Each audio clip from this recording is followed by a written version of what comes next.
guys, welcome to Home Sweet Homeschool. If you're new here, my name is Ashley and I'm a homeschooling mom to one. And in today's video, we're going to talk about a couple of tips to help you out with your reluctant learners. I don't like that. Let's start over. Hey guys, welcome to Home Sweet Homeschool. If you're new here, my name is Ashley and I'm a homeschooling mom to one. And in today's video, I'm going to give you 3 tips to help you work with your reluctant learner or learners.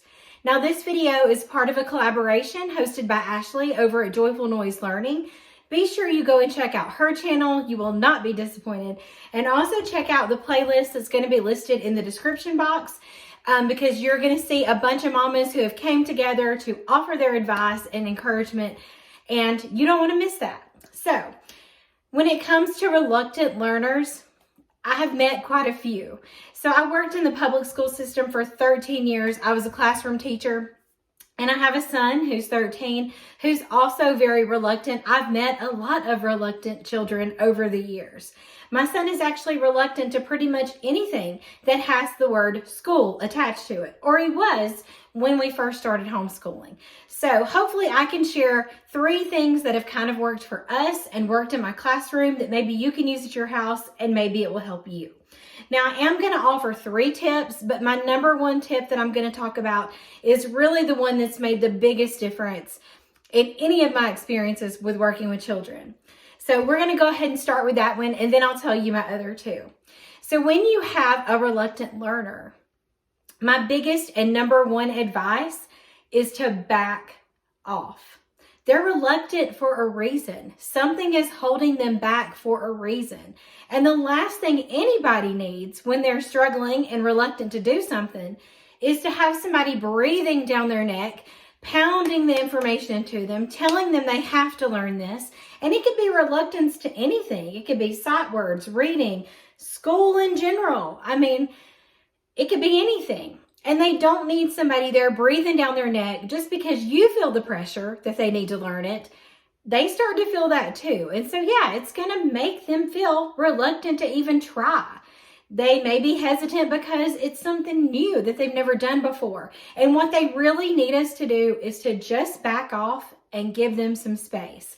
When they are just not excited about doing it or even motivated to do it, we need to back off and give them the space that they need. And when we do that, as hard as it is, and I'm telling you, I'm one of these people that some things just come easy to me. And it was such a struggle for me to be like, why are they not learning these sight words? We've got to do more and more and more. And really, that's the last thing they need.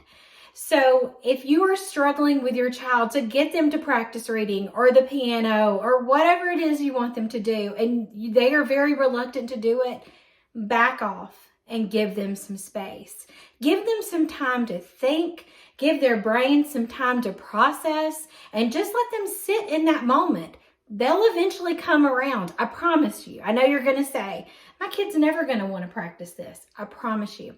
If you will just back off a little bit and give them some space, don't even talk about whatever it is. Like, don't even discuss reading. Don't discuss sight words.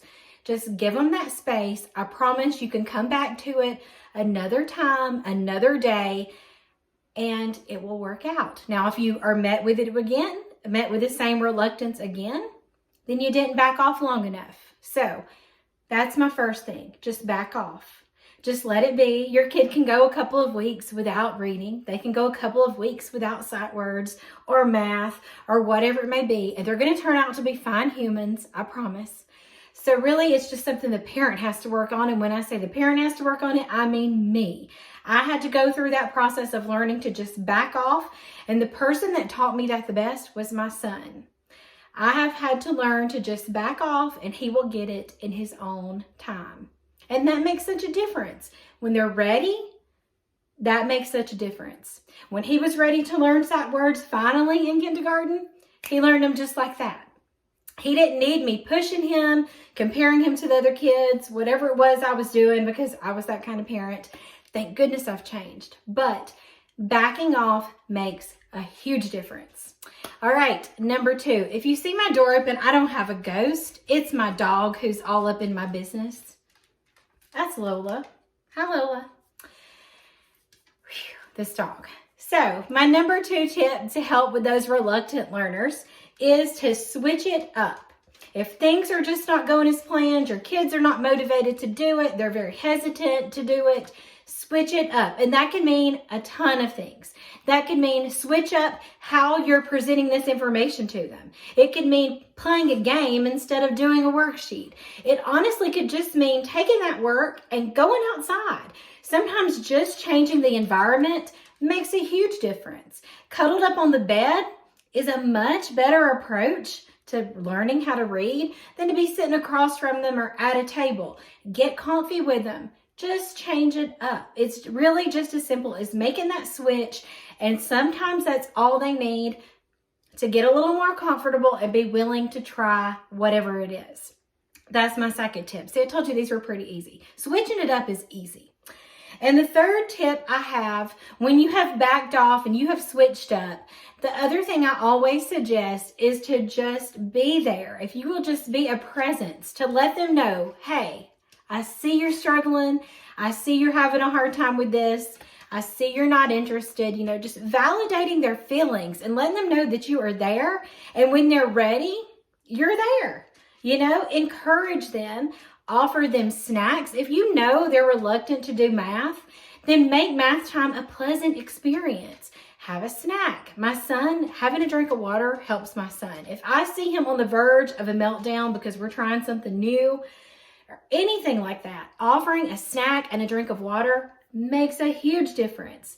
So be there, be that encouragement for them. Remember, you're at home and your home is their safe place. And again, they're reluctant for a reason. Find out what that reason is. Talk to them.